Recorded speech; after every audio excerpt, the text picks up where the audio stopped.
Hi everyone, let's jump right in and get into things with a little bit messier functions in the mix. So we would like to, and I didn't write it down, but directions are going to be find dy dx. Okay, so we're going to take the derivative of both sides with respect to x. And as we go through, we'll follow our usual rules. So on the left-hand side, we have a sum, which means we first focus on the y squared. Be careful, this is y, not x. So when I take the derivative, I'm thinking similarly to how I would act if I was taking the derivative of a function squared. There will be a chain rule. The derivative of y squared, if x is our variable, will be 2y to the 1. And then I need to chain out a dy dx, or a y prime. Now I need to carry that plus down. After the plus, I have x times the natural log of y, so I will need to do a product rule. I'll need the natural log of y multiplied by the derivative of x. Remember, the derivative of x with respect to x is 1. So it's just 1 times natural log y.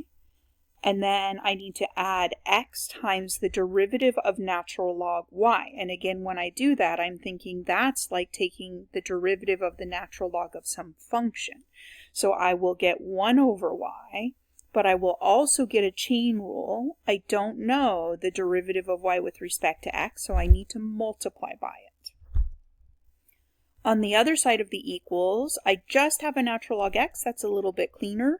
The derivative of natural log of x is 1 over x. And if you start to get a little tangled, you can always do the chain. You could say, I need to chain out the derivative of x. But when you do that, I hope that you spot right away that the derivative of x with respect to x is 1. dx over dx is 1, the same way we'd look at a fraction.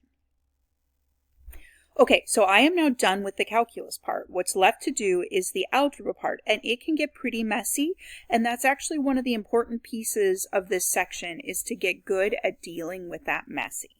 So I'm noticing that I have a dy dx and another dy dx. They are both on the left-hand side, so that's nice. So I don't need to work on getting them on the same side. That's usually one of our key steps. We want the dy dx's on one side. But I do need to work on eliminating or moving anything that doesn't have a dy dx in it from the left-hand side. So I will subtract that natural log y from both sides. So I'm left with a 2y dy dx plus, and I'm going to go ahead and simplify just a little bit, x times 1 over y, that's just x over y. You don't have to, but it looks a little cleaner, and if you can do some of those cleanup steps as you go, it can make things a little bit easier. Okay. I now have dy dx fairly isolated on the left-hand side. The next thing I want to focus on is the fact that there are 2 of them floating around. If I'm solving for something, I'd like to get down to a single one of that thing.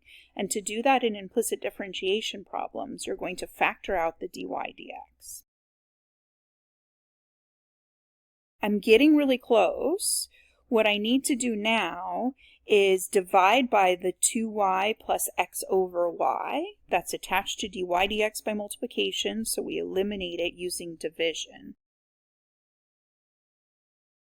All right, I'm done solving. I have found dy dx, but there are some simplification pieces that I want you to pay attention to. I don't want your answers to have negative exponents. I don't want to see fractions and fractions. And this one has fractions and fractions. Just to point it out, we could have dealt with that way earlier. For example, right here, I could have said, I don't really want to work on this with all these fractions. And I could have multiplied both sides by x and by y to clear those denominators.